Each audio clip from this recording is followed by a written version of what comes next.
Coucou, salut, je suis Rose. Je suis très heureuse de partager ce moment avec vous.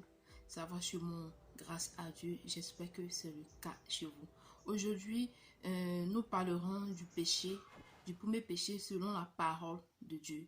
Donc, sans plus tarder, nous allons rentrer dans le but du sujet tout à l'heure après le générique. Persévérance, persévérance, boum, en Jésus.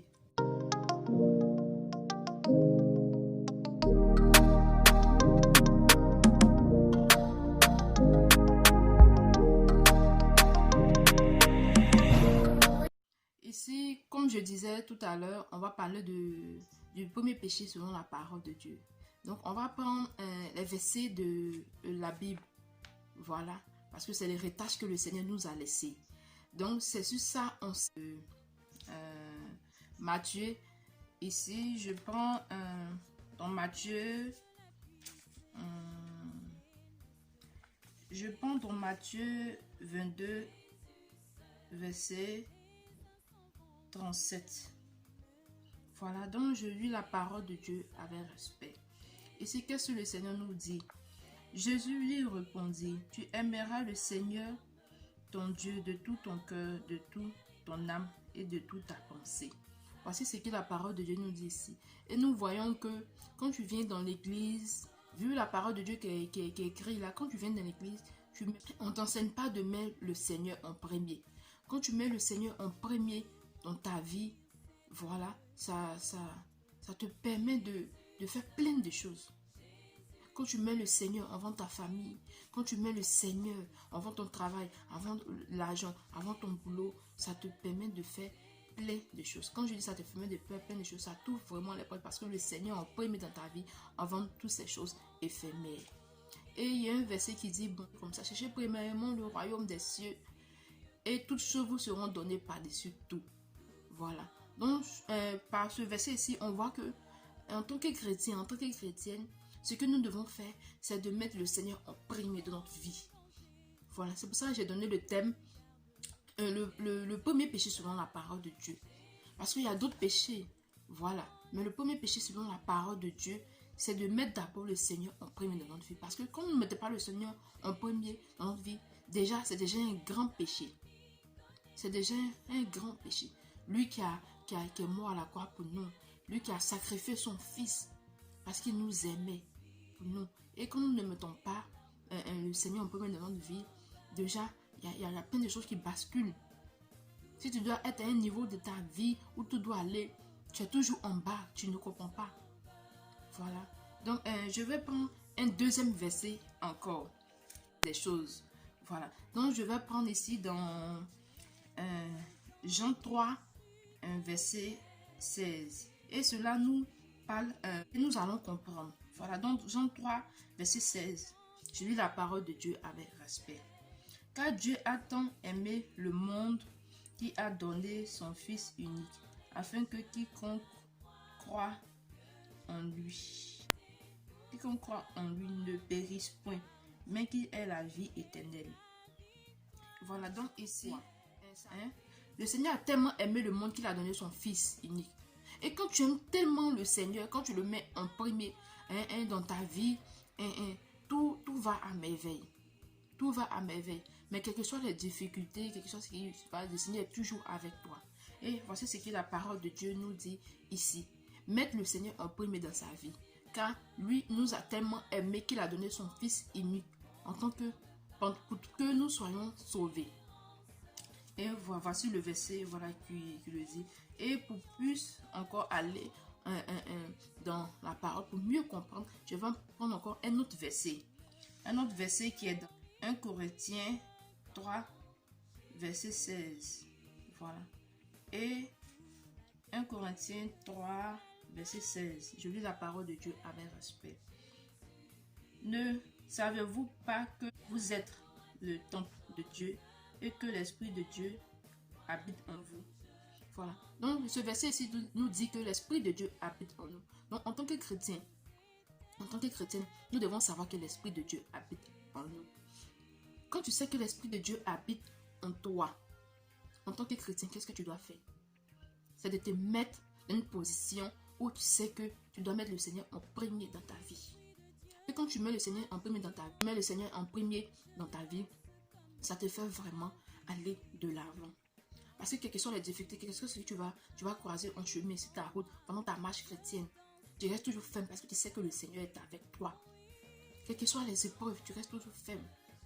Tu ne te donnes pas à l'impudicité, tu ne te donnes pas à la masturbation, tu ne te donnes pas à l'ivrognerie, mais tu restes connecté parce que tu sais que le Seigneur est avec toi. Voilà, donc voici ce qui nous dit la parole de Dieu ici. Donc on va prendre dans Philippiens, là c'est Paul qui parle. Voilà, c'est Paul qui parle. Donc je vais prendre dans Philippiens 3 verset 8. Je lis la parole de Dieu avec respect. Et comme je regarde toutes choses comme une perte à cause de l'excellence de la connaissance de Jésus-Christ, mon Seigneur, pour laquelle j'ai renoncé à tout et je les regarde comme de la boue afin de gagner Christ. Vous voyez ce que Paul dit ici. Et c'est tellement puissant. C'est tellement puissant ici. Parce que Paul ici nous dit comme ça qu'il voit toutes choses comme de la boue pour pouvoir gagner Christ. C'est-à-dire, il met le Seigneur en premier dans sa vie. Et quelles que soient les épreuves, quelles que soient les difficultés, il n'abandonne pas, il ne laisse pas tomber en fait. Il reste toujours concentré sur ce qui est l'essentiel. Et c'est de mettre le Seigneur en premier dans ta vie. Voilà, mon frère et ma soeur, mets le Seigneur en premier dans ta vie. Et tu verras que tout va aller de l'avant. Tout va aller de l'avant. Tout va aller de l'avant. Mets le Seigneur en premier dans ta vie. Pour ne rien rater en fait. Mets le Seigneur en premier dans ta vie. Et je vais lire aussi un verset, voilà, dans Luc 16, verset 30. Verset 3, excusez, Luc 16, verset 3. Qu'est-ce que la parole de Dieu nous dit ici? Je lis la parole de Dieu avec respect. Nul serviteur ne peut servir deux maîtres, car il haïra l'un et aimera l'autre. Ou il s'attachera à l'un et méprisera l'autre. Vous ne pouvez servir Dieu et Mammon. Voici, la parole de Dieu est claire. La parole de Dieu est claire ici. On ne peut pas servir Dieu et puis on ne peut pas servir Mammon. Mammon qui signifie quoi ici? Le diable. Tu ne peux pas être enfant de Dieu, hein, traverser des difficultés, et comme tu vivais la chasteté, tu dis bon, comme ça ne va pas, qu'aujourd'hui il y a des difficultés, bon, il y a tel homme qui me court après depuis des années, bon, je me donne à lui, parce que là j'ai besoin de payer ma maison, je me donne à lui, parce que là j'ai besoin de payer mes études, je me donne à lui, parce que là j'ai faim et j'ai besoin d'argent pour manger. Mais en tant que chrétien, en tant que jeune, en tant que dans la foi, en tant que dans la persévérance, quand tu traverses ce moment de difficulté, tu dois dire, oh Seigneur, pitié de moi. Pitié, pitié, mais vois ma situation. En toi, je me confie. En toi, je m'abandonne. Vois ma situation et viens à mon secours. Car il a dit dans sa parole, crie à moi au jour de la détresse. Et je vais te répondre. Donc, quand tu es dans les difficultés, ne dis pas que non, je vais abandonner. Là où je suis, non, ça ne peut pas. Là où je suis, ça ne peut pas. Et nous voyons dans le verset ici, Philippiens, que Paul a dit, je vois des choses dans ce monde-là et je le vois comme de la boue. Je vois ces choses-là comme de la boue pour gagner Christ.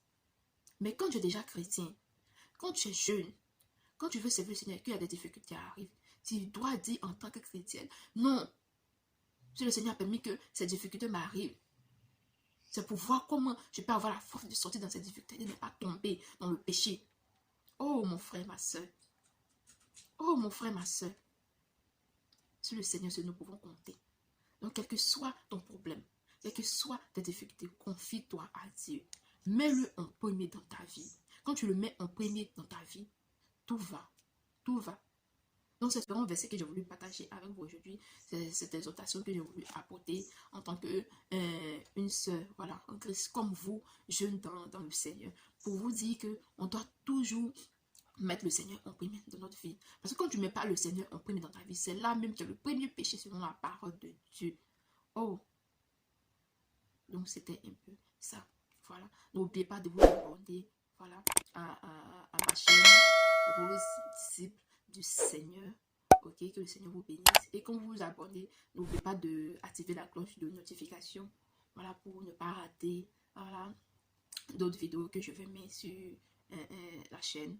Je pense que voilà, pour la prochaine vidéo, on parlera plus de certaines musiques qu'un chrétien peut écouter pour rester toujours dans la sainteté, toujours dans la joie, dans l'amour. Parce que en tant que jeune actuellement, en tant que dans le Christ, nous avons des musiques comme le rap, comme le coupé décalé, des musiques comme le gospel, mais en toute chose, voilà, mais dans le Seigneur. Nous avons ça. Donc je pense que la prochaine vidéo parlera, voilà, de ça. Ok, donc c'était votre soeur. Que le Seigneur vous bénisse. Bisous, bisous, bisous.